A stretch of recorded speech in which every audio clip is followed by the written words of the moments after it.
نحمده ونستعينه ونستغفره ونؤمن به ونتوكل عليه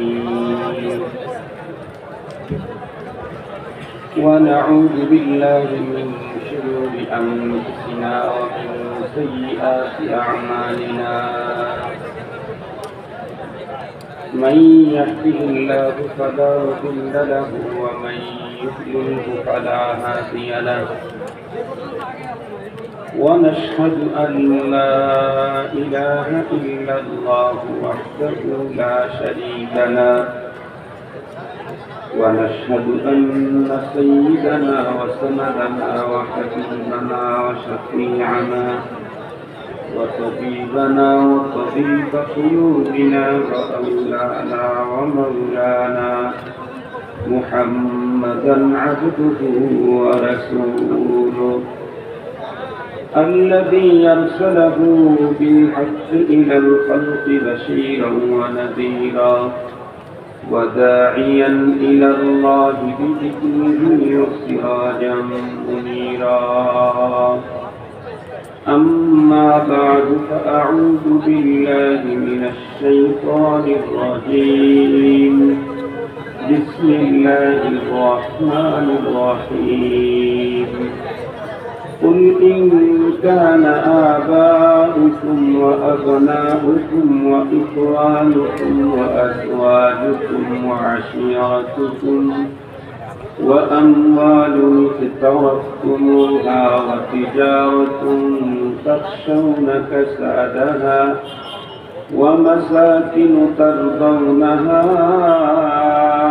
أحب إليكم من الله ورسوله وجهاد في سبيله فتربصوا حتى يأتي الله بأمره والله لا يهدي القوم الفاسقين صدق الله مولانا العظيم وصدق رسوله النبي الأمي الكريم ونحن على ذلك لمن الشاهدين والشاكرين والذاكرين والحمد لله رب العالمين اللهم صل على سيدنا مولانا محمد وعلى آله وأصحابه وبارك وسلم اللهم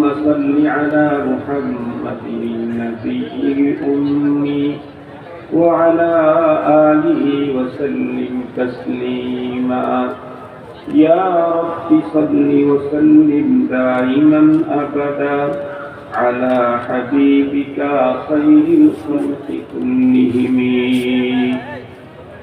আলহামদুলিল্লাহ আজ 16 ডিসেম্বর মহান বিজয় দিবস 2025 ইংরেজি মঙ্গলবার জিরাগো গার্মেন্টস শ্রমিক কাফেলার ইন্তজামে আয়োজিত নবম বার্ষিক ওয়াজ মাহফিলের সদর ইজলাস সম্মানিত সভাপতি মুআজ্জাজ হযরত হুজুর উলামায়ে কেরাম আজিজ তালাবা সম্মানিত সুধী সর্বপ্রথম মহল্লা পাকের দরবারে আলিশানে লাখো কোটি শুকর যে রব্বে করিম বড় দয়া করে আমাদের হায়াতকে দীর্ঘায়িত করে আজকের মুহূর্ত পর্যন্ত সুস্থ সবল রেখে দুনিয়ার নানা ব্যস্ততা থেকে ফারেক করে দ্বীনের নিসবতে কোরআনে পাকের মহব্বতে জান্নাতি আয়োজনে আহলুল্লাহের সহবতে আমাদেরকে উপস্থিতির সুযোগ করে দিলেন সে মহান মহিয়ানের দরবারে আমরা প্রত্যেকেই শুকরগুজার হচ্ছি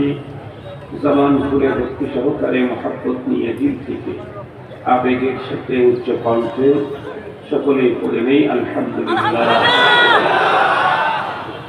সম্মানিত উপস্থিতি, আমি অবশ্য আগের থেকে আমার জানা ছিল না যে এটা জিরাগো গার্মেন্টস কাফেলার ইন্তজামে আজকে করছি, আজকে ওয়াজ মাহফিল। তাহলে আমি অন্য একটা সাবজেক্ট নিয়ে আলোচনা করতাম। এখানে আসার পরে জানতে পেরেছি, এই কারণে দিলের ভিতরে একটুই লাগলো যে অন্য সাবজেক্টের চাইতে অনেক বেশি গুরুত্বপূর্ণ সাবজেক্ট ছিল ইসলামের দৃষ্টিতে শ্রমের মর্যাদা, শ্রমিকের অধিকার।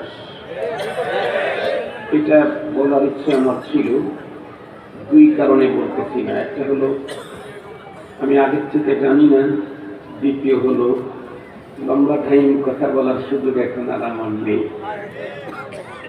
এই কারণে একটা ছোট সাবজেক্টের উপরে, ছোট বলতে গুরুত্বপূর্ণ একটা সাবজেক্টের উপরে কথা বলবো। এই কারণে সূরাতুত তাওবা 24 নম্বর আয়াতে কারিমা তেলাওয়াত করেছি। এই আয়াতে কারিমাতে আল্লাহ পাক রব্বুল আলামিন পৃথিবীর মুমিন মুসলমানদেরকে গুরুত্বপূর্ণ, অতি গুরুত্বপূর্ণ একটা মেসেজ দিয়েছেন। সেই মেসেজটা কি, এর গুরুত্ব কি পরিমাণ, এটাকে সঠিকভাবে অনুধাবন করতে চাইলে আমাদেরকে একটু পিছন থেকে আলোচনা নিয়ে আসতে হবে। তাহলে পরবর্তী কথাগুলি হৃদয়ের গভীর পর্যন্ত হিট করবে। আমরা প্রত্যেকেই জানি আমাদের প্রাণপ্রিয় মাতৃভূমি বাংলাদেশ। আসলে একটা জাতি স্বাধীনতা কত বড় নেয়ামত, এটা বুঝতে চাইলে কিছুদিন পরাধীনতার জিঞ্জিরে থাকতে হবে। আমরা তো কখনো পরাধীনতার জিঞ্জিরে ছিলাম না। যেমন আমি অতীতেও অনেক মাহফিলে বলেছি, কারণ বিগত সময়ে স্বাধীনতার পক্ষে বিপক্ষের একটা স্লোগান বেশি উঠানো হতো। এ কারণে আমি মাঝে মাঝে মাহফিলে বলতাম যে আমাকে নিয়ে তো কোনো ঝামেলা নেই, কারণ আমার জন্ম হলো স্বাধীনতার পরে। সঙ্গত কারণে আমি মুক্তিযোদ্ধা হওয়ার যেমন সুযোগ নাই, রাজাকার হওয়ারও কোনো সম্ভাবনা নেই, কারণ আমার জন্ম হয়েছে দেশ স্বাধীনের পরে। এ কারণে আমি মুক্তিযোদ্ধাও হতে পারি নাই, রাজাকার হওয়ার সম্ভাবনাও নাই। আমি অনেক সময় মস্কারি করে বলতাম যে যারা এদেশের শাসন করে তারা যেহেতু আগে জন্মিছে, এই জন্য তাদের ভিতরে এই পক্ষ হওয়ার সম্ভাবনা আছে। আমরা স্বাধীনতার পরে যারা জন্ম নিয়েছি তারা অরিজিনালি বাংলাদেশী, একেবারে পিওর বাংলাদেশী। এই কারণে দেখবেন বিগত দিনগুলির তুলনায় বর্তমানের যারা জওয়ান, এরা কিন্তু অন্যদের তুলনায় 1% হলেও দেশপ্রেম বেশি মনে হচ্ছে। 1% হলেও নতুন প্রজন্মের ভিতরে দেশপ্রেমটা বেশি মনে হচ্ছে। আল্লাহ তাআলা সত্যিকার অর্থে দেশপ্রেমিকদেরকেই, ধর্মপ্রেমিকদেরকে আগামী দিনে আমাদের দেশের রাষ্ট্র ক্ষমতায় বসায় দেবে। আমরা তো কারোর পক্ষে দালালি করলাম না, আমরা আমাদের এবং আমাদের রাষ্ট্রের সুবিধা চাইলাম আল্লাহর কাছে, যে আল্লাহ ধর্মপ্রেমী, দেশপ্রেমী, যাদের কাছে ধর্ম নিরাপদ, দেশ নিরাপদ, যাদের কাছে এ দেশের জনগণের জান, মাল, অর্থ, সম্পদ, ইজ্জত, আবরু নিরাপদ, আগামী দিনে আল্লাহ তাদেরকে আমাদের নেতা বানায় দাও। তুমি যে সব পারো আগের থেকেই জানি, তারপরে 36শে জুলাই নিজের চোখেই দেখলাম। বিশ্বাস আল্লাহর প্রতি কমছে না আরো বাড়ছে? আরো বেড়ে গেছে। সেই বিশ্বাসের জায়গা থেকেই আল্লাহ পাকের কাছে আমাদের আবেদন। মুহতারাম হাজিরিন, স্বাধীনতা আল্লাহ পাকের অনেক বড় নেয়ামত। ওই বিষয়ে আমার ভাই আব্দুল বাতেন কাসিম ইসা হাফিজাহুল্লাহ আব্দুল ঈসা বয়ান করেছেন, আমি কিছুটা শুনেছি। আমার আজকের আলোচনা হলো আমাদের এই প্রাণপ্রিয় মাতৃভূমি দিন যতই করতেছে ততই নানা রকমের ঝামেলা আর সংকটের মুখোমুখি হচ্ছে। এ দেশের সংকট যেন কমছেই না, দিন যতই করতেছে ততই অবস্থা ভয়ঙ্কর হচ্ছে। আমরা এদেশের প্রতিটি মানুষ ভেবেছিলাম ফ্যাসিবাদকে আল্লাহ তাআলা তার দয়া দিয়ে এদেশ থেকে বের করে দিয়েছেন, আমরা একটা সুন্দর রাষ্ট্র পাব। কিন্তু 24 পরবর্তী নতুন স্বাধীনতার পরবর্তী বাংলাদেশে গুম, খুন, 2 নাম্বারি, 3 নাম্বারি, 3.5 নাম্বারি, 5.5 নাম্বারি, এগুলা কোনোটাই কমতেছে না,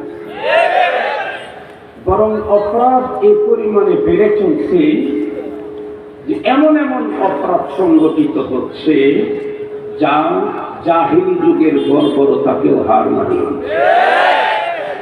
আপনারা জাহিলি যুগের অনেক ইতিহাস শুনেছেন। বাবা কর্তৃক কন্যা সন্তানকে জীবন্ত কবর দেওয়ার ইতিহাস শুনলেও কন্যা কর্তৃক বাবাকে নির্মমভাবে হত্যা করার ইতিহাস অতীতে কখনো শোনেন নাই। 24-এর পরে আপনাদের সাভারে এই যে ঘটনা ঘটেছে। মুহতারাম হাজিরিন, দিন যত চলতেছে দেশটা ততই সংকটের মুখোমুখি হচ্ছে। এর মধ্যে আবার আরো একটা সংকট, এটা ও এগুলির চাইতে আরো ভয়ঙ্কর। সেটি হলো কি, গত মাসের 21 তারিখ জুমাবার আমাদের ঢাকা শহর সহ বাংলাদেশের বিভিন্ন জায়গাতে ঝাঁকুনি দিয়েছে ভূমিকম্প। এই ঝাঁকুনিতে অলরেডি 10 জনের মতো প্রাণহানি, 6 শতাধিক মানুষ আহত, অনেক বাড়িঘর বিধ্বস্ত, অনেক বিল্ডিং দেখে গেছে, অনেক বিল্ডিং এ ফাটল ধরেছে। উপর্যুপরি বেশ কয়েকবার ভূমিকম্পের পরে ভূতত্ত্ববিদেরা বাংলাদেশকে নিয়ে একটা রিপোর্ট করেছে। সেই রিপোর্টটা অত্যন্ত ভয়াবহ। সেটি হচ্ছে বাংলাদেশ ভয়ঙ্কর ভূমিকম্প ঝুঁকিতে আছে। কেন? তারা বলছে ভূগর্ভস্থ যে প্লেট আছে, প্লেট, এই প্লেটটা তার নিজস্ব জায়গা থেকে অলরেডি সরে গেছে এবং আরো সরে যাচ্ছে। এটি যদি সত্যি সত্যি তার নিজস্ব জায়গা টোটাল তাকে সরে যায়, তাহলে এটা ভূমি ধস হবে, জমিনটা দেবে যাবে। আপনাদের সাভারেই তো রানা প্লাজা বেড়ে গেছিল না? তারা জানি ধাক্কা দিয়েছিল, মনে আছে নাকি আপনাদের? সাভারের রানা প্লাজা দাবায় দিতে কারো কোনো দলের ধাক্কা হইতেও পারে, কিন্তু পুরা বাংলাদেশকে দাবায় দেওয়ার জন্য আমেরিকার বাপের ধাক্কা দিয়েও কাজ হবে। আর যদি এটা নিচের দিকে যেতে চায়, তাম পৃথিবী মিলে সেফটি দিতে চাইলে সেফটি দিতে পারবে না। কথাগুলি খুব গভীরভাবে শ্রবণ করবেন। মুহতারাম হাজিরিন, একটু সুখে থাকার জন্য আপনারা আমাদের নেতৃবৃন্দের কাছে অনেক দাবি জানিয়েছেন। একটু ভয়ঙ্কর অশনি সংকেত বাংলাদেশকে বারবার হাতছানি দিচ্ছে। সেখান থেকে মুক্ত থাকার জন্য আমরা কি প্ল্যান গ্রহণ করছি, এটা আমাদের জানা দরকার। আমি আপনাদেরকে বোঝাবার জন্য বলতেছি, ভূতত্ত্ববিদেরা আমাদেরকে রিপোর্ট করলো বাংলাদেশের ভূগর্ভস্থ প্লেট সরে গেছে, সরে যাচ্ছে, তাই ভূমিকম্প ঝুঁকি বেড়ে গেছে। ঠিক আছে, তাহলে আমি যতটুকু বুঝেছি, আমি বিজ্ঞানের ছাত্র না টিচারও না, আপনাদের মতো একজন সাধারণ বাঙালি, তাও আবার উত্তরবঙ্গে আমার বাড়ি, আমি উত্তরবঙ্গের মফিজ। আমি যেটা বুঝি সেখান থেকে আপনাদেরকে আমার মতো করে বুঝাই। যেই প্লেটটা সরে যাওয়ার কারণে বাংলাদেশ ভূমিকম্প ঝুঁকি বেড়ে গেল, সবাই মিলে টেনে টুনে ওই প্লেটটাকে যথাস্থানে স্থাপন করলেই তো ঝুঁকিমুখী সব শেষ হয়ে যায়। কিন্তু বলুন, ভূতত্ত্ববিদেরা ভূগর্ভস্থ প্লেট সরে যাওয়ার তথ্য আমাদেরকে দিলেও তাম ওয়ার্ল্ডের সমস্ত তথ্যবিদ এবং ইঞ্জিনিয়ার, প্রকৌশলী সবগুলি একত্রিত হয়ে কিয়ামত পর্যন্ত যদি চেষ্টা চালায়, ভূগর্ভস্থ ওই প্লেটকে নড়াবার সরাবার ক্ষমতা দুনিয়াওয়ালার কোনোদিনও নাই, কিয়ামত পর্যন্ত হবে না। বরং কি করতে হবে, একটা ছোট্ট মেসাল দিয়ে বুঝবেন। আমাদের দেশের বড় সড়ো যে ব্রিজগুলি আছে, ওগুলি আমাদের দেশের লোকেরা একা একা করে নাই, গভর্নমেন্ট একা করে নাই, আরো অন্য দেশের সাথে শেয়ার করে করেছে। এই জন্য অনেক বড় ব্রিজের শুরুতেই দেখবেন 2 দেশের ফ্ল্যাগ, পতাকা লেখা আছে বাংলাদেশ জাপান যৌথ ব্রিজ, বাংলাদেশ চায়না যৌথ ব্রিজ। যে ব্রিজগুলা বাংলাদেশ চায়না জাপান যৌথ করেছে, আপনারা জানেন এখানে তো ফ্লাইওভার আছে, এই ফ্লাইওভারের লম্বা বিশাল যে বিমগুলি আছে, এই বিম পিলারের উপরে যেখানে বসায়, বিম আর পিলারের মাঝখানে একটা জিনিস রাখে, তার নাম প্লেট। আমি আগেই বলছি যে আমি উত্তরবঙ্গের মফিস মার্কা বুঝতে আপনাদের। এই বিম পিলারের উপরে যেখানে বসে, এর মাঝখানে একটা জিনিস থাকে, তার নাম প্লেট। এই প্লেটটা যদি কখনো বিমের ওই জায়গা থেকে সরে যায় তাহলে ওই ব্রিজ বিধ্বস্ত হওয়ার সম্ভাবনা বেড়ে যায়। কোনো একটা ব্রিজ যদি এমন হয়, জাপান বাংলাদেশ যৌথ করেছে, 100 বছরের চুক্তি স্বাক্ষরিত হয়েছে, কিন্তু 20 বছর পরেই দেখা গেল প্লেট একটু সরে গেছে, এটি টের পাওয়ার সাথে সাথে তো মনে করবে ঝুঁকিপূর্ণ, যে কোনো মুহূর্তে প্রাণহানি করতে পারে, ব্রিজ বিধ্বস্ত হয়ে যাবে। তখন আমরা যেটা দেখেছি সেটা হলো বাংলাদেশের ইঞ্জিনিয়াররা এটা ঠিক করতে যায় না। ম্যাক্সিমাম টাইমে যাদের সাথে শেয়ারে কাজ করেছে তাদেরকে ফোন লাগায়, এই মিয়া তোমরা 100 বছরের চুক্তি স্বাক্ষরিত করে ব্রিজ তৈরি করে দিয়ে গেলে, টাকা নিয়ে গেলে, এখন পর্যন্ত নিচ্ছ, অথচ 30 বছর যেতে না যেতেই প্লেট সরে গেল, এখন তো ব্রিজ বিধ্বস্ত হবে। ওরা তখন বলে ঠিক আছে, ওকে আমরা আসছি। কেন? যারা প্লেট বসাইছে তাদেরকে দিয়া প্লেট সরে গেলে তাদেরকে দিয়া মেরামত করে নেওয়াটাই সবচেয়ে নিরাপদ অন্যকে দিয়ে কাজ করার তুলনায়। সঙ্গত কারণে জিজ্ঞাসা করতে চাই, জমিনের নিচের যে প্লেট সরে গেল, এই প্লেটটা বসাইছে কি জাপান না আমেরিকা? আর কি জোরে বলেন কে? খালাকাস সামাওয়াতি ওয়াল আরদ, আসমান আর জমিনকে তৈরি করেছেন কে? এই প্লেটগুলি প্রতিস্থাপন করেছেন কে? এভাবে আসমানকে সাজিয়ে দিয়েছেন কে? চন্দ্র আর সূর্যকে চলার পথ তৈরি করেছেন কে? এখন যদি জমিনের নিচের প্লেট সত্যি সরে গিয়ে থাকে, তাহলে এটাকে টেনে টুনে জায়গা মতো বসাইতে চাইলে একমাত্র আল্লাহ ছাড়া তামাম দুনিয়া মিলেও সম্ভব হবে না। এখন আমার প্রশ্ন হলো, রব্বুল আলামিন যে প্লেটটা দিলেন সেই প্লেট সরে গেল কেন? রব যে প্লেট প্রতিস্থাপন করলেন ভূগর্ভস্থ, সেই প্লেটটা সরে গেল কেন? গভীরভাবে কথাগুলি শ্রবণ করবেন। সূরাতুত তাওবাতে আল্লাহ পাক রব্বুল আলামিন 1500 বছর আগে আমাদেরকে মেসেজ দিয়েছেন কেন সরে যাচ্ছে।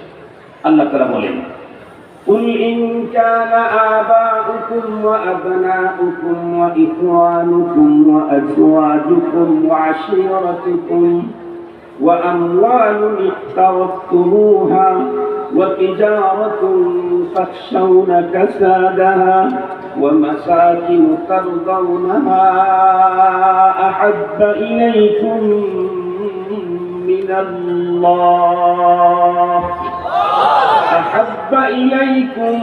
من الله ورسوله وجهاد في سبيله فتربصوا حتى يأتي الله بأمره والله لا يهدي القوم الفاسقين।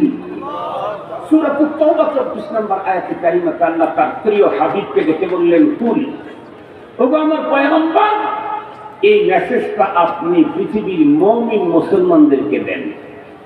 এই মেসেজটা পৃথিবীর মুমিন মুসলমানদেরকে মেসেজটা দেন। কি? প্রথমে 8 বস্তুর উল্লেখ করে পরে 3 বস্তুর উল্লেখ করেছেন। করে বলেন, পূর্বে উল্লেখিত 8 বস্তুর তুলনায় মুমিন মুসলমান নারী পুরুষের অন্তরে পরবর্তী উল্লিখিত 3 বস্তুর মোহাব্বত যদি না বাড়ে, তাহলে আপনি মেসেজ দেন তাদেরকে অপেক্ষা করতে। কিসের অপেক্ষা?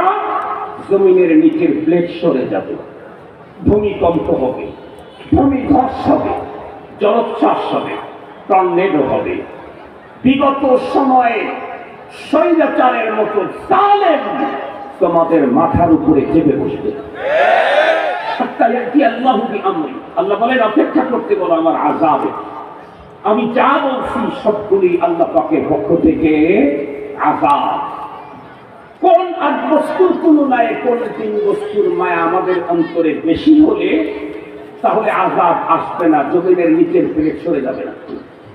1 নম্বর, আবাউকুম, পিতা মাতা, আবনাউকুম, ছেলে সন্তান, ইখওয়ানুকুম, ভাই বোন, আজওয়াজুকুম, স্ত্রীগণ, আশিরাতুকুম, ব্লাড কানেক্টেড রিলেটিভ যারা আছে তারা, ওয়া আমওয়ালুন ইকতারাফতুমুহা, ওই সম্পদ যেটি তুমি জমা করে রাখো, ওয়া তিজারাতুন তাখশাউনা কাসাদাহা, ওই ব্যবসাতে তুমি মন্দার আশঙ্কা করো।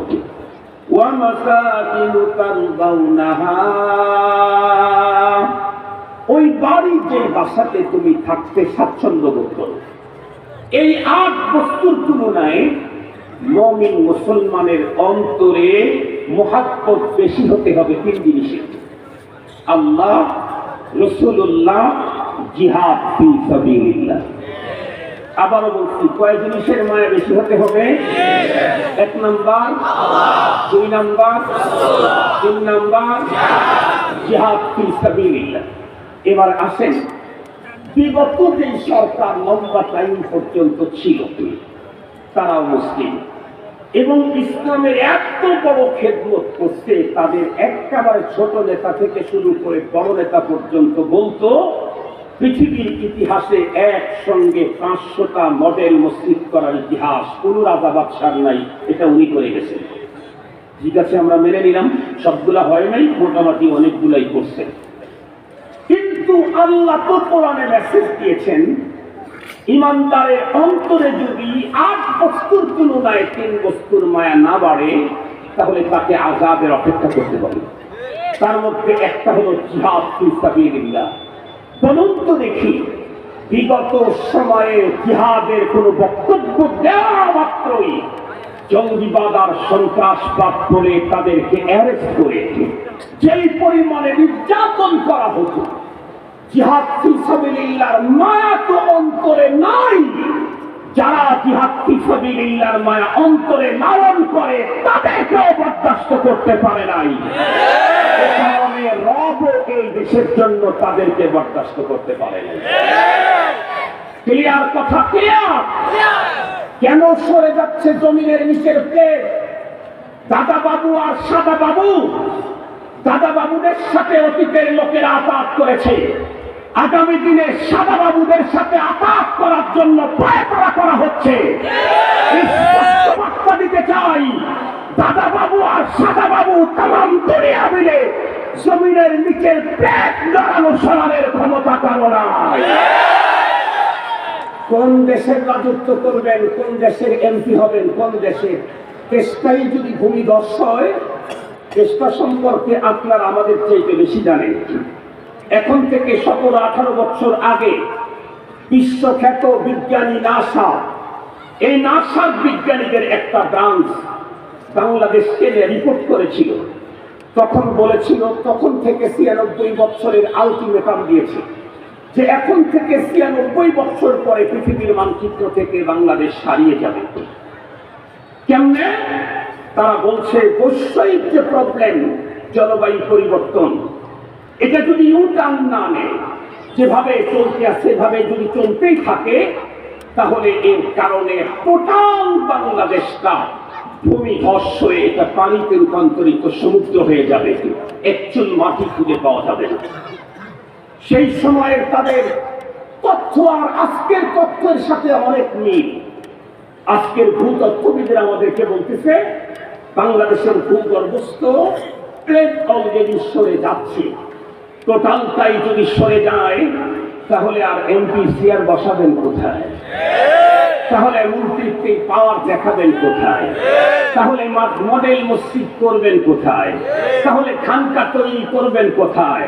তাহলে বক্তব্যের মঞ্চ তৈরি করবেন কোথায়? কথা বলেন না কেন? টোটালটা যদি এটা যদি টোটালটা বিধ্বস্ত হয়, ধসে যদি যায়, সমুদ্রে রূপান্তরিত হয়, তাহলে তো কারো কোনো কিছুই আর করার সুযোগ থাকবে না। মাহতারাম হাজিরিন, এই ভয়ঙ্কর বিপদ আমাদের উপরে আসবে কখন? 1500 বছর আগে আল্লাহ পাক মেসেজ করেছেন তার রাসূলের মাধ্যমে, কোরআন নাযিল করে, তোমার অন্তরে আব্বা আম্মার মায়া যদি বেশি হয় আল্লাহর চাইতে, তোমার অন্তরে সন্তানের মায়া যদি বেশি হয় রাসূলুল্লাহর চাইতে, আল্লাহর চাইতে, তোমার অন্তরে যদি ভাই বোনের মায়া বেশি হয় আল্লাহ রাসূলের চাইতে, তোমার অন্তরে যদি তোমার ব্লাড কানেক্টেডের যারা আছে তাদের মায়া বেশি হয় আল্লাহ রাসূল দ্বীনের চাইতে, তোমার অন্তরে যদি স্ত্রীর মায়া বেশি হয় আল্লাহ রাসূল জিহাদের চাইতে, তোমার অন্তরে যদি সম্পদের মায়া বেশি হয় আল্লাহ রাসূল জিহাদের চাইতে, তোমার অন্তরের ভিতরে যদি ব্যবসার মায়া বেশি হয় আল্লাহ রাসূল জিহাদের চাইতে, তোমার অন্তরে যদি তোমার বসবাসের ঘরের মায়া বেশি হয় আল্লাহ রাসূল জিহাদের চাইতে, তাহলে অপেক্ষা করো, আযাব আসবে। হয় প্লেট সরে যাবে, না হয় প্লেট নড়ে যাবে, না হয় ভূমিকম্প হবে, না হয় ভূমিধস হবে, না হয় পৃথিবীর মানচিত্র থেকে বাংলাদেশ হারিয়ে যাবে। এখন আসেন, বলুন তো দেখি, আমরা যারা মুসলমান, আমরাই আমার থেকে শুরু করে বলতেছি, আমি বাদ দিয়ে না, আমার থেকে শুরু করে আমাদের প্রত্যেকের অন্তরের যে কন্ডিশন, তা বলুন তো দেখি, আমাদের অন্তরে আব্বা আম্মা সন্তান ভাই বোন স্ত্রী পুত্র কন্যা ব্লাড কানেক্টেডের যারা আছে তারা সবগুলির চাইতে আল্লাহর মায়া অন্তরে কি বেশি বসাইতে পারছি? বরং বাংলাদেশে এখন এক ভয়ঙ্কর সংস্কৃতি এখন বাংলাদেশে চলছে, যে সংস্কৃতি না মানবতা চয়েস করে না ইসলাম চয়েস করে। সেটি হলো বর্তমান সময়ে মানুষের সবচাইতে বড় সম্পর্ক হচ্ছে ব্লাড কানেক্ট সম্পর্ক। বর্তমান সবচেয়ে বড় সম্পর্ক হলো রাজনৈতিক সম্পর্ক। রাজনীতির সম্পর্কের চাইতে এখন পৃথিবীতে আর আমার দেশে দামি কোনো সম্পর্ক নাই। এ কারণে শুধুমাত্র রাজনৈতিক প্রতিপক্ষ হওয়ার কারণে আপন ভাই কর্তৃক ভাইকে খুন করা হয়। কথা বলেন, এটা আমাদের দেশে এই চরিত্র, এই স্বভাবের সংস্কৃতি আছে না নাই? আপন ভাই, আপন বোন, আপন চাচা, আপন ভাতিজা, এদেরকে পৃথিবী থেকে বিদায় করে দেওয়া হচ্ছে শুধুমাত্র কেবলমাত্র রাজনৈতিক কারণে। এই রকমের খুন বাংলাদেশে অহরহ চলতে আছে। মুহতারাম হাজিরিন, আমাদের অন্তরে দল আর নেতার মহাব্বত এত বেশি, আমরা নিজের চোখে অতীতে যেটা দেখেছি আগামী দিনে এটা আমরা দেখতে চাই না। সেটি হলো একজন মানুষ এক ইমামের পিছনে 25 বছর পর্যন্ত নামাজ পড়ে, হঠাৎ করে তার দল অথবা তার কোন নেতা শরীয়ত বিরোধী একটা বক্তব্য দিয়ে দিল। হুজুর যেহেতু ইমামতির চেয়ারে, সঙ্গত কারণে হুজুরকে তো কোরআন আর ইসলামের সঠিক কথাটা তুলে ধরতেই হবে, এটা তার নৈতিক দায়িত্ব। এ কারণেই তাকে চেয়ার দেওয়া হয়েছে।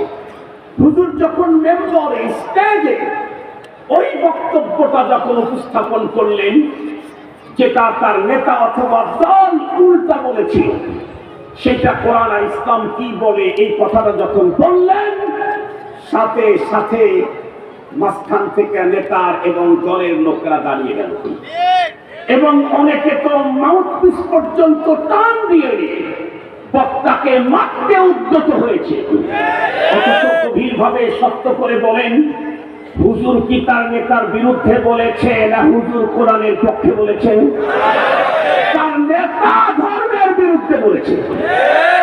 নেতা যখন ধর্মের বিরুদ্ধে বলেছে, দল যখন ধর্মের বিরুদ্ধে বলেছে, তখন ওই মুমিন মুসলমান নেতা তার সমর্থক দাঁড়াইতে পারে নাই।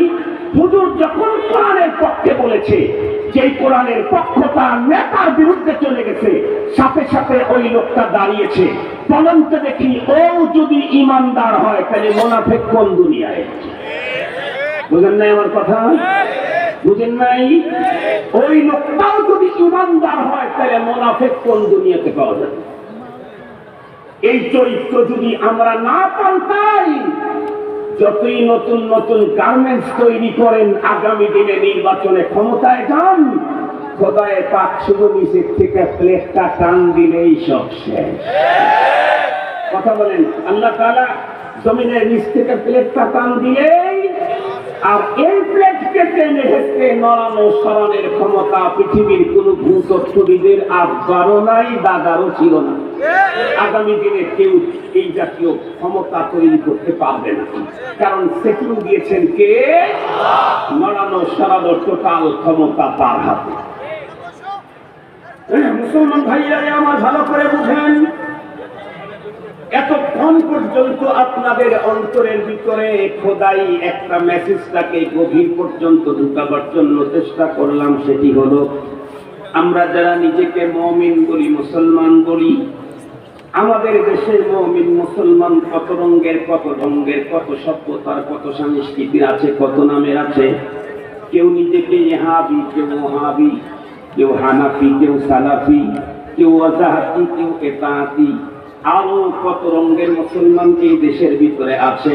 তবে সবাইকে লক্ষ্য করে আমার একটা কথা, যেটা আমার না, আল্লাহ পাক রব্বুল আলামিনের মেসেজ।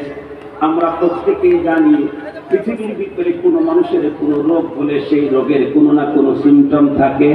ডায়াবেটিক্সের রোগের কিছু সিমটম আছে, কিডনি বন্ধুরা আমার রোগের কিছু সিমটম আছে, হাই প্রেশার হলে তারও কিছু সিমটম আছে। আল্লাহ পাক রব্বুল আলামিন কোরআনে হাকিমের ভিতরে বর্ণনা করেছেন, ঈমানদার যারা তাদেরও কিছু সিমটম আছে। রব্বুল আলামিন কোরআনে হাকিমের ভিতরে জায়গায় জায়গায় ঈমানদারদের সিমটমের কথা বর্ণনা করেছেন। আমি সবগুলি আপনাদের খেদমতে বলার সুযোগ নাই, প্রয়োজনও নাই। আমার আজকের যেই সাবজেক্ট, এই সাবজেক্টের সাথে যেটা দরকার সেটাই আপনাদের খেদমতে বলি। দেখেন তো আল্লাহর বলা সিমটমের সঙ্গে আমার আপনার মিল আছে নাকি? যদি মিল থেকে থাকে, সারা দুনিয়ার মুফতি আমার বিরুদ্ধে ফতোয়া দিলে কোনো অসুবিধা নাই। রবের বলা সিমটমের সঙ্গে মিল থাকার কারণে আমি মুমিন। আর যদি আল্লাহর বলা সিমটমের সঙ্গে আমার মিল না থাকে, সারা দুনিয়ার মুফতি আমাকে জান্নাতের টিকিট লাগাইলেও পরকালে মুক্তির কোনো ব্যবস্থা হবে না। সারা দুনিয়ার মুফতি যদি আমারে জান্নাতের টিকিট লাগাই দেয়, কিন্তু রব ঈমানদারের যে সিমটম বলছেন ওইটা যদি আমার ভিতরে না থাকে, আমার ভিতরে আছে না নাই এটা আরেকজন বলতে পারবে না, আমি বলতে পারবো। ইস্তাফতি পারবা, ইস্তাফতি পারবা, ইস্তাফতি নাফসা। তুমি তোমাকে জিজ্ঞেস করো, আমি আমাকে জিজ্ঞেস করবো, আপনি আপনাকে জিজ্ঞেস করবেন ঈমানদারের সিমটম কি? আল্লাহ বলেন, والذين آمنوا أشد حبا لله। ঈমানদারের সিমটম হলো ঈমানদারের অন্তরে পৃথিবীর সব কিছু চাইতে অধিক থাকে আল্লাহর মহব্বত। সব কিছু চাইতে, গাড়ি বাড়ি, নারী, টাকা পয়সা, চেয়ার পাওয়ার, নিজের জীবন, সন্তান, সম্পদ, সব কিছুর চাইতে ঈমানদার যে হবে তার অন্তরে সর্বাধিক মহব্বত হবে কার? আল্লাহ। এ কারণে আল্লাহর প্রশ্নে, রবের প্রশ্নে সে কারোর সাথে রবের প্রশ্নে আপোষ করতে পারে না। বাবার সাথে আপোষ করতে পারে না বাবা যদি রবের বিরুদ্ধে যায়। সন্তানের সাথে আপোষ করতে পারে না ঈমানদার, সন্তান যদি রবের বিরুদ্ধে যায়। স্ত্রীর সাথে আপোষ করতে পারে না ঈমানদার, স্ত্রী যদি রবের বিরুদ্ধে যায়। নেতার তো প্রশ্নই আসে না, নেতার তো প্রশ্নই আসে না। যেখানে বাপের সাথে আপোষ করতে পারে না মুমিন, বাপ আল্লাহ বিরোধী হলে, যেখানে সন্তানের সাথে আপোষ করতে পারে না কোনো মুমিন, সন্তান আল্লাহ বিরোধী হলে, জ্বলন্ত প্রমাণ। একটা ইতিহাস পড়ে মূল কথাটা আপনাদের খেদমতে উপস্থাপন করে আমার বিদায় করা ইনশাআল্লাহ। ওয়াসসালাম হাজিরিন, আমরা জানি আদম আলাইহিস সালাম থেকে মানুষ তৈরি শুরু হয়েছে। পৃথিবীর সর্বশেষ মানুষ যেটা আসবে, সমস্ত মানুষের মধ্যে সবচেয়ে দামি মানুষ হলেন নবী এবং রাসূলগণ। কথা বলেন, নবী এবং আমার বলেন পৃথিবীর সবচেয়ে সেরা মানুষ কারা? এই ইতিকাদ আকীদা অন্তরে বসাইতে না পারলে পরপারে ওই ঈমান নিয়ে গেলে ডিটেক্টরের চেপে ধরা পড়বে। এই আকীদা নিয়ে যেতে হবে, তাহলে চেপে আর ডিস্টার্ব হবে।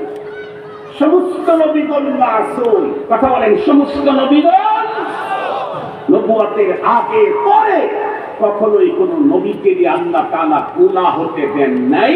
আল্লাহ নিজ হাতে তাদেরকে 100% মিয়া ওয়া জিয়াদা তাদেরকে শক্তি দিয়েছে।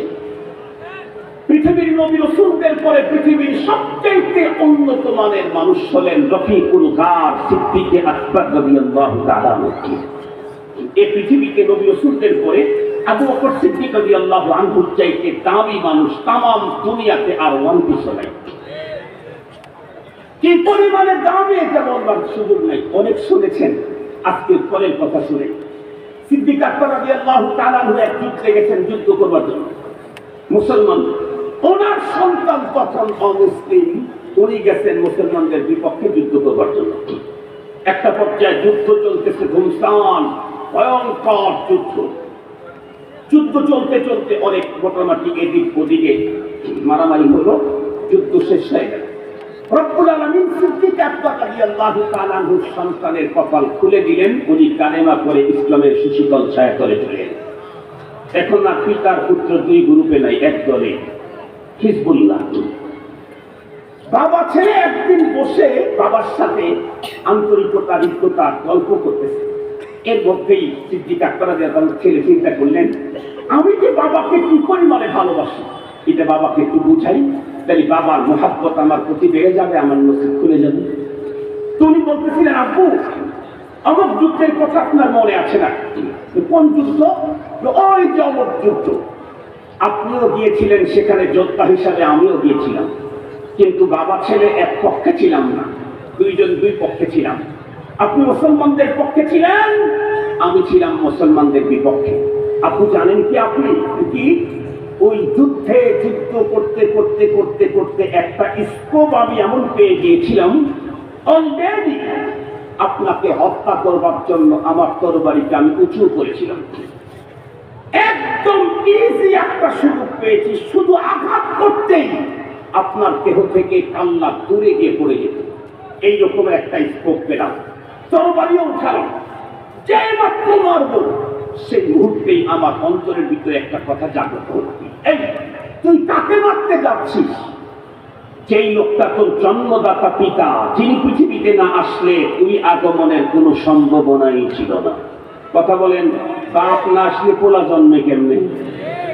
বাবারই যদি জন্ম না হয়, বাবার যদি জন্ম না হয়, তাহলে পোলা দুনিয়াতে আসবে কেমনে? নাকি বাবার দরবারে গরু দিলেই পোলাইব, ছাগল দিলে ছাগল আর গরু দিয়ে কাজ হবে না। রব্বুল আলামিনের সিস্টেম হলো এটা, বাবা মা লাগে।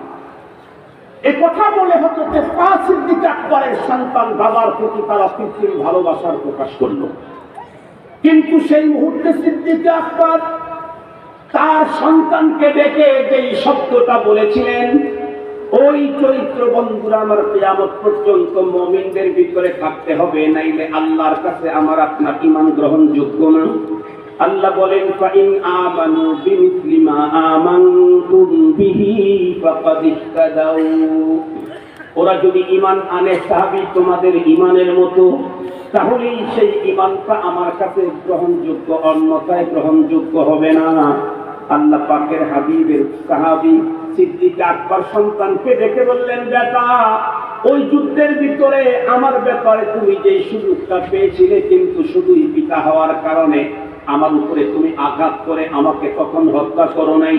আল্লাহর কসম করে বলি, ওই সুযোগটা যদি ওই যুদ্ধে আমি তোমার জন্য পাইতাম, একটা সেকেন্ড এ কথা ভাবার কোনো সুযোগ আমার ভিতরে ছিল না যে এটা আমার সন্তান। কেন?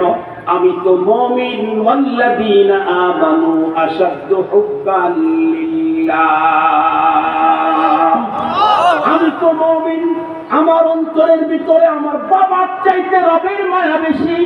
আমি তো মুমিন, আমার অন্তরের ভিতরে আমার কলিজার টুকরা সন্তানের চাইতে রবের মায়া বেশি। আমি তো মুমিন, আমার অন্তরে স্ত্রীর চাইতে আল্লাহর মায়া বেশি। আমি তো মুমিন, আমার অন্তরের ভিতরে আমার জীবনের চাইতেও আমার রবের মায়া বেশি। যদি আমরা আমাদের অন্তরে আল্লাহ প্রেম, সম্পদ, সন্তান, পিতামাতা এগুলি থেকে বাড়াইতে না পারি, তাহলে বন্ধুরা আমার আল্লাহ পাকের আযাব আর গজব আমাদেরকে ধরে ফেলবে।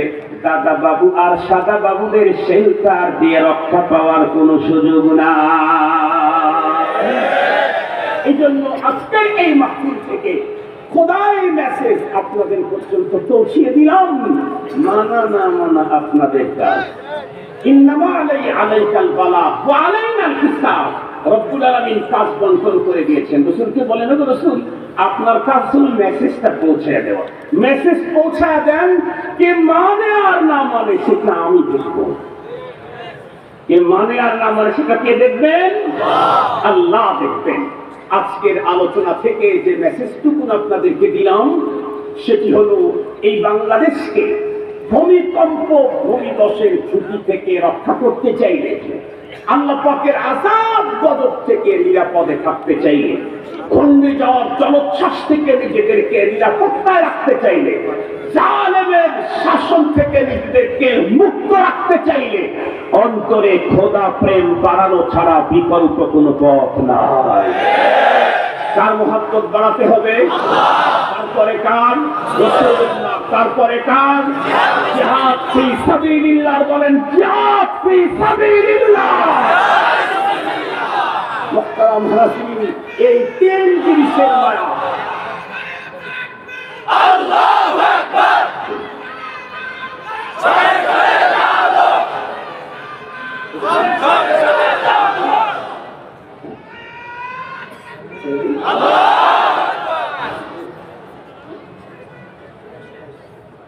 আলহামদুলিল্লাহ। মুহতারাম হাজিরিন, এখন কথা হলো অন্তরে তো আল্লাহ প্রেম বাড়াইতে চাই, কিন্তু হয় না। কি করলে আল্লাহ প্রেম বাড়ে এটা একটু বলে যান, তাহলে আজকে থেকে আমরা ওটা করা শুরু করব ইনশাআল্লাহ। কয়টা জিনিসের মায়া যেন বাড়াইতে হবে অন্তরে? প্রথম আল্লাহর মায়া। আল্লাহর মায়া বাড়ানোর অনেক পদ্ধতি আছে। এর মধ্যে সহজ একটা পদ্ধতি হলো, সুন্দর পদ্ধতি এবং জরুরি পদ্ধতি, সেটা হলো কোরআনে পাকের তিলাওয়াত বেশি বেশি করা। আল্লাহর কোরআনের তিলাওয়াত যত বাড়বে, যত বাড়বে আল্লাহর কোরআনের তিলাওয়াত, ততই আল্লাহ পাকের মুহাব্বত অন্তরের ভিতরে বাড়তে থাকবে। আমরা ইনশাআল্লাহ যারা কোরআনে পাকের তিলাওয়াত জানি, কমপক্ষে চাই দৈনিক 2 বার সকালে এবং সন্ধ্যায় আল্লাহর কোরআন তিলাওয়াত করব। যারা জানি না, আমি গার্মেন্টস শ্রমিক কাফেলাদেরকে অনুরোধ করব, আপনারা অনেক ভালো কাজ করেন, জানি না আপনাদের এখানে বয়স্কদের কোরআন শরীফ শিক্ষা দেওয়ার সিস্টেম আছে না নাই। যদি থাকে আলহামদুলিল্লাহ, ডাবল ধন্যবাদ আপনাদের। যদি না থাকে আপনারা ব্যবস্থা করবেন। 2 নম্বর, রাসূল প্রেম বাড়াইতে চাই, 2টা কাজ করবেন। একটা হলো আমরা খাই, ঘুমাই, পথ চলি, পোশাক পরি, যার যে কাজগুলো আমরা কন্টিনিউ করি, সবাই করে। যেমন ঘুমানো, জাগা, ঘরে ঢোকা, ঘর থেকে বের হওয়া, জুতা পরা, পাঞ্জাবি পরা, ওয়াশরুমে যাওয়া, গোসল করা, বাচ্চা কাচ্চা ভালোবাসা দেওয়া, সব কাজ যেগুলি আমরা করি সেগুলি আমরা আমাদের সিস্টেমে করব না, নবীজির সিস্টেমে করব, মানে সুন্নাত মোতাবেক করব। এ ব্যাপারে সুন্নাত জানার জন্য তালিমুস সুন্নাহ একটা কিতাব কিনতে পাওয়া যায়, আমার পৃষ্ঠা হুজুরের লেখা, ওটা কিনে নেবেন। 2 নম্বর হলো, যখনই মুখ ইজি থাকে তখনই নবীজির প্রতি দরুদ পড়তে থাকবেন। দেখবেন অটোমেটিকলি আপনার অন্তরে রাসূল প্রেমের আগুন লাগতে থাকবে। সাহাবীদের অন্তরে যেমন নবী প্রেমের আগুন ছিল, সে আগুন আপনার প্রেমে অন্তরে ঢুকতে থাকবে। চতুর্থ 3 নম্বর কথা হলো জিহাদ ফি সাবিলিল্লাহ তথা দ্বীনের মুহাব্বত অন্তরের ভিতরে এটা ঢুকাবো কেমনে? এর জন্য কাজ হলো 2টা। নাম্বার 1, যখনই সময় পান দিনদারদের সাথে একটু সময় দিবেন। যে লোক নেতার সাথে ঘোরে, ওর নেতা হওয়ার আবেগ তৈরি হয়। যে লোক ব্যবসায়ীর সাথে ঘোরে, ও কয়েকদিন পরে ব্যবসা দোকান দেওয়ার আবেগ তৈরি হয়। কথা বলেন না কেন? যেই লোক স্বর্ণকারের সাথে ঘোরে, ওই লোকটা কিছুদিন পরে স্বর্ণকার হয়ে যায়। আপনি যদি আল্লাহওয়ালা ওলামায়ে কেরামের সাথে ঘোরেন, আপনার অন্তরের ভিতরে আল্লাহর প্রেম লেগে যাবে। 2 নম্বর হলো আল্লাহর দ্বীনের জন্য এখন থেকেই অল্প অল্প করে হলেও কন্টিনিউ খাবার প্রতিদিন খাই। আল্লাহর দ্বীনের জন্য আল্লাহ আমাকে যে সম্পদ দিয়েছেন, এখান থেকে 2 টাকা হলেও আল্লাহর দ্বীনের জন্য ব্যয় করবো। প্রতিদিন 2 টাকা ব্যয় করবো, 2 টাকা প্রতিদিন। কেন? যেই জিনিসের পিছনে মানুষের শ্রম আর অর্থ ব্যয় হয়, অটোমেটিকলি তার প্রতি মায়া জন্মায়। যার প্রতি শ্রম নেই, অর্থ ব্যয় হয় না, ওর প্রতি অত মায়া হয় না। তা আল্লাহ পাক আমাদের সকলকে এই পদ্ধতিতে আল্লাহ, রাসূলুল্লাহ, জিহাদ ফি সাবিলিল্লাহর মায়া অন্তরে বাড়ায়া আমাদের দেশটাকে আল্লাহ তাআলা যেন ঝুঁকি মুক্ত করে দেন। এই কি বলে, ভূমিকম্প, ভূমিধস, এই জাতীয় আযাব গজব থেকে বাঁচবার পথ যেন আল্লাহ তাআলা তৈরি করেন। ওমা তৌফিক ইল্লা বিল্লাহ। যতটুকু বললাম আল্লাহ তাআলা